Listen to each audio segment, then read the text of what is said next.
ان نئے منصوبوں پر خدا پر بھروسہ کرنا ہوتا ہے۔ ہمارے لیے کیا ہے عزیزو؟ میرے عزیزو، ہمیں اپنے منصوبوں میں لچک رکھنی چاہیے، کیونکہ خدا ہمیں کسی بہتر راستے کی طرف موڑ سکتا ہے۔ خدا کی فرما برداری بعض اوقات راستہ بدلنے کا تقاضا کرتی ہے، چاہے وہ ناگوار کیوں نہ ہو۔ آپ نے دیکھا ہوگا بعض دفعہ اچھا کام کاروبار، اچھی نوکری چل رہی ہوتی ہے، لیکن اچانک تبدیلی ہو جاتی ہے، نوکری ختم ہو جاتی ہے، ہمیں جگہ بدلنی پڑتی ہے۔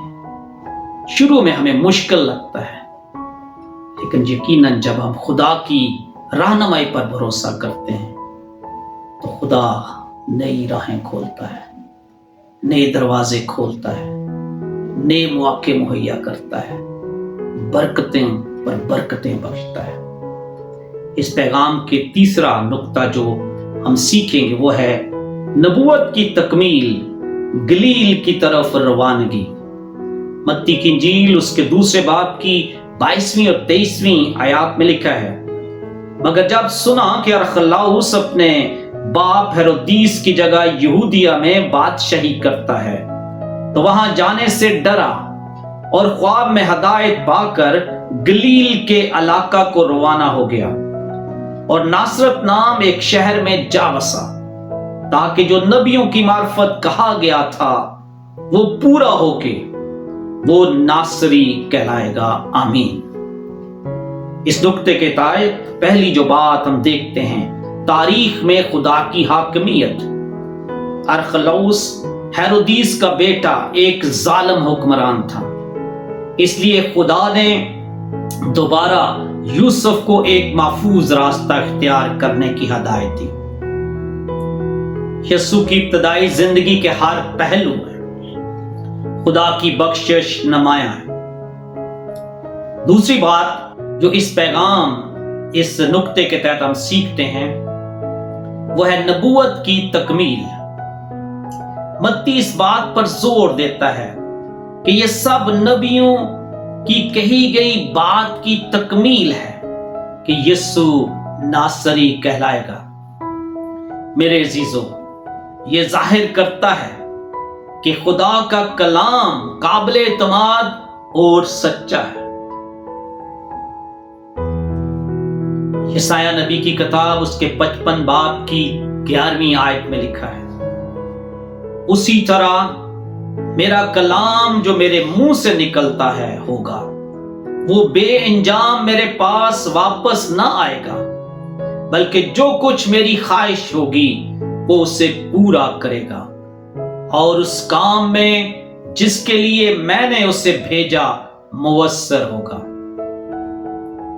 مثال دیکھتے ہیں، قدیم زمانے میں انبیاء نے مسیحا کی پیدائش اور اس کے مقام اور اس کی تکالیف کے بارے میں صدیوں پہلے پیشن گوئیاں کی، جو یسوع کی زندگی میں پوری ہوئی۔ یہ خدا کے کامل منصوبے کو ظاہر کرتے ہیں۔ یقین رکھیں کہ خدا کا کلام اور وعدے سچے ہیں، چاہے حالات کچھ بھی ہوں، فرما برداری کی زندگی گزاریں اس اعتماد کے ساتھ کہ خدا پردے کے پیچھے کام کر رہا ہے۔ میرے عزیزو، متی دوسرے باب کی 19ویں آیت سے 23ویں آیت ہمیں دکھاتی ہے کہ خدا کس طرح مشکل اور غیر یقینی وقتوں میں بھی اپنی وفادار رہنمائی فراہم کرتا ہے۔ خدا یوسف، مریم اور یسوع کو محفوظ طریقے سے جلاوطنی سے واپس اسرائیل پہنچا دیتا ہے، انہیں خطرے سے بچایا اور نبوت کو پورا کیا۔ یہ کہانی ہمیں ترغیب دیتی ہے کہ ہم خدا کے وقت پر بھروسہ کریں، اس کے منصوبے کے مطابق لچک رکھیں اور اس کی حاکمیت میں سکون پائیں۔ اس پیغام سے ہمارے لیے کیا سبق ہے؟ خدا کے وقت پر بھروسہ کریں۔ پہلی بات، خدا کے وقت پر بھروسہ کریں، جلد بازی نہ کریں، اپنی زندگی میں خدا کی رہنمائی کے لیے صبر سے انتظار کریں۔